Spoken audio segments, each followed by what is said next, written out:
So at this time, it is my pleasure to introduce the Governor of the State of Michigan, Governor Rick Snyder.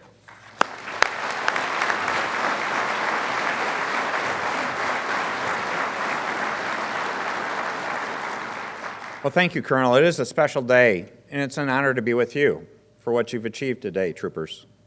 It is a great achievement. First of all, I'd like to recognize I also have some of my colleagues here from the legislature, and I want to thank you for joining us. If you'd please stand up so people can see how many great members we have here. So thank you for having us join us.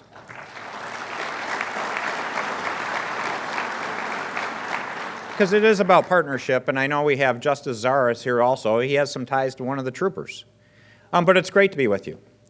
Before I talk about some of the concepts we're really focusing on, I do want to recognize it is extraordinary to go through this academy. I know I've never done it, but I've got an appreciation from it, from my relationship with the state police. The Executive Protection Detail takes very good care of me and keeps me out of trouble. But through that process, I've learned many things, and I've also had the opportunity to get to know some of your specialty units.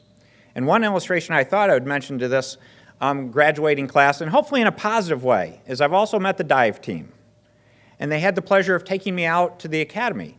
And for those of you that haven't been through recruit school or through the academy, you go out there in what we would normally call a pool. I was corrected immediately and told it's the tank. It's not a pool. Is that correct? So one of the things, they've gotten extraordinary training now, but I need help from all the family members on one thing that I hope we can work on that actually is an adjustment away from what they learned in trooper school, because it's pure Michigan. So now that they've graduated and now they go into next summer, when you talk to them as family members and say, we're going to go swimming, please remind them it's a lake and not the tank. The other thing is one way I've determined how to tell if someone's a Michigan State Trooper. Because a lot of people come up to me and say, I'm related to this group or that group. I have the magic question to find out if someone's a Michigan State Trooper. And you know what that magic question is? I simply ask them what trooper class they were in, and if it takes more than 3 seconds for a response, they are not a Michigan State Trooper. Because it is something you've earned. And it is a badge of pride. So I want to say congratulations and thank you for making the effort to go through this process to become Michigan State Troopers. Now, where do we go from here? The Colonel was kind enough to share a couple key concepts in our administration, and you're going to outlast me. But there are some important things I do want to share with you. 2 concepts in particular. The first concept is, what is the role of government? That's something we don't talk about enough in our society. And I don't believe we appropriately define it in our society, and I'm talking all of America. Too often people take government for granted or simply view it as a place that takes money and gives money out to people. And I learned that first person becoming your governor. The first meetings I had when I came to Lansing, people would come walking in my door, sit down, and simply state, we need money or we want money. That is not the purpose of government. I stayed positive. What went through my head is, what do I look like, an ATM machine? But the role of government needs to be defined, and it's simple in my view. We're a customer service organization, and every citizen in our state and every organization in our state is our customer. And we were hired to give them great customer service. We were hired to show them that they're getting real value for their investment in us. And in your case, that's public safety, and that's critical. So when you think about it, keep that customer service framework in mind. And I can tell you with pride, I believe we're leading the country in showing the rest of the public sector that we know what customer service is. Now, one of our newest initiatives isn't directly with the Michigan State Police, but I want to share it with you because it'll illustrate a point about how influential your organization is. One of the new programs we just launched is something called Pathways to Potential. It's through the Department of Human Services. And it's all about customer service. And what do I mean by that? Traditionally, when someone wanted to work with a social worker with the state of Michigan, that customer might have to take 1, 2, 3 buses to go to some government office, to go wait in line in some government office to be served by us. That wasn't right. That's not how it should work. So the Department of Human Services launched a program to put a social worker in every public elementary school in Detroit, Pontiac, Flint, and Saginaw as a pilot, to leave that government office, to go to the community, to go to the customer, and serve the customer in their neighborhood. That's what customer service is all about. And that's going to be the launch pad for many other things. So I view it as one of the most exciting messages we can send to all our customers. But the precursor to that, what was the role model to show how to do that? You did it. You didn't get all the credit you deserved, but you led the way with the regional policing plan. You were innovative in a time of budget crisis to say there was a new, better way of doing things, to say it's not about staying in a bricks and mortar post, but leveraging technology to go out in your vehicles, to work out of those vehicles, so we could put more troopers and sergeants in the community, on the road, to give great customer service. So you're leading the charge on that. And we're going to continue along that path in terms of how do we get you other tools and resources so you spend less time doing administration and more time interfacing with the customers, helping people. One easy illustration I'm working on is how do we get you more technology in the vehicle? I know you may not be excited about that now after using all those computers.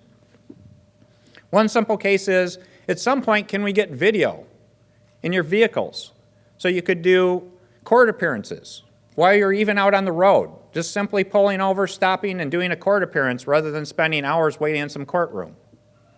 And I get challenged on that. People say that's too hard to do.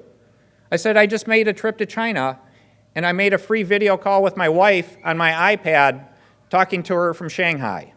It's possible, and we will do it because it's a better answer for you and for our customers. The second concept I want to share with you is a phrase that you hear over and over again, as long as I'm governor, and you've heard it already. It's relentless positive action. It's how we do things and how we do customer service. And how does that apply to your situation? Well, first of all, what is relentless positive action? It's an attitude where we don't blame anyone for anything. To the degree we have a problem, blame never solved a problem. We don't care about credit. Credit doesn't matter. And I've just mentioned how you've proven that with your regional policing plan. It wasn't about MSP taking credit. It was about better service to our customers and doing the right thing.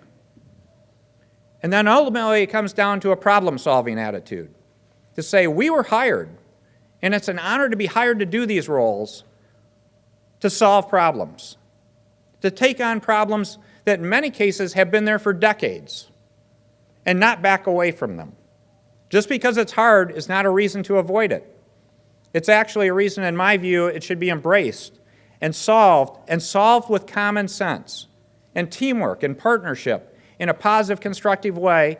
Solve that problem and go on to the next problem and the next problem and be relentless in the pursuit of solving those difficult issues.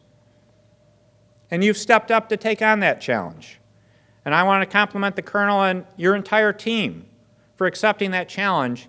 And an easy illustration is what the Colonel already mentioned.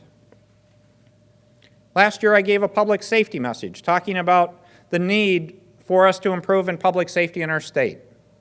And the starting point were 4 communities. 4 communities that are in the top 10 in the nation for being the most violent. That's absolutely unacceptable.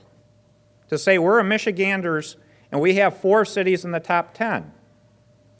So that was the genesis of creating the Secure Cities Partnership, to work with those 4 cities on solving those issues. And that's why we were able to work in partnership with the legislature to get the resources to have you sitting here today to help address that problem.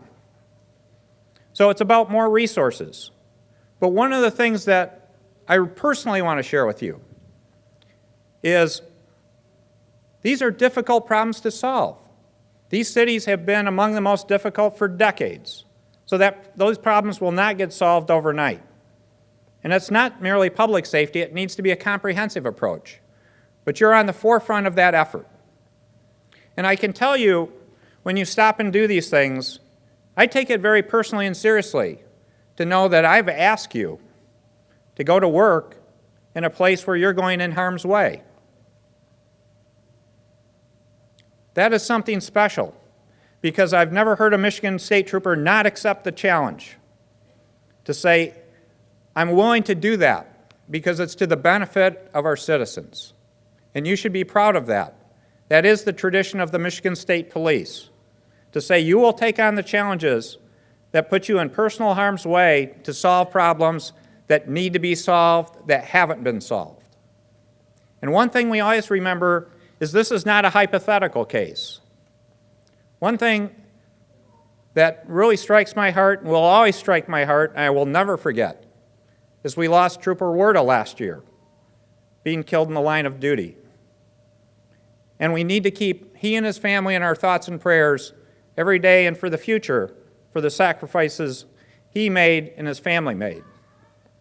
So I respect everything you do for accepting that challenge. That's something we need to continue to work on and go after to make sure we make Michigan a safe place. Now, in terms of challenges to go with this, though, there are many good things that we are doing.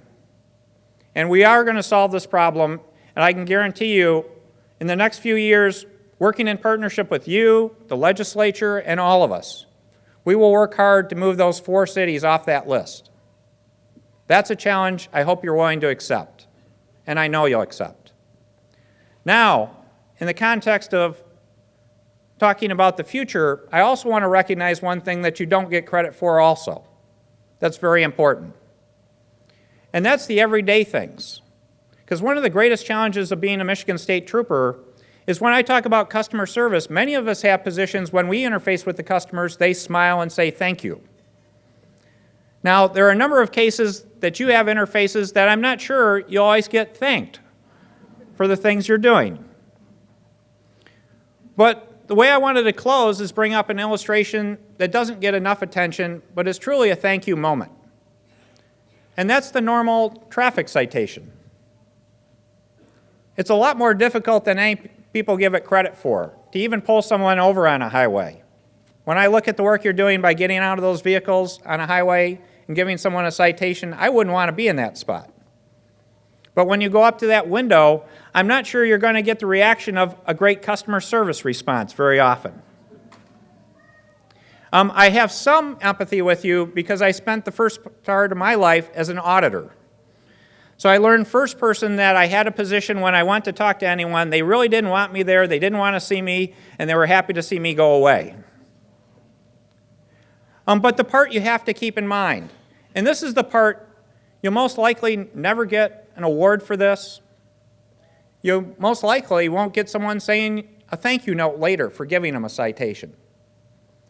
But the part of customer service that I hope you always remember, and I hope all our family and all our citizens remember, and I want to say thank you for this, is by giving that person that citation because you're applying the laws the right way, you're using your judgment.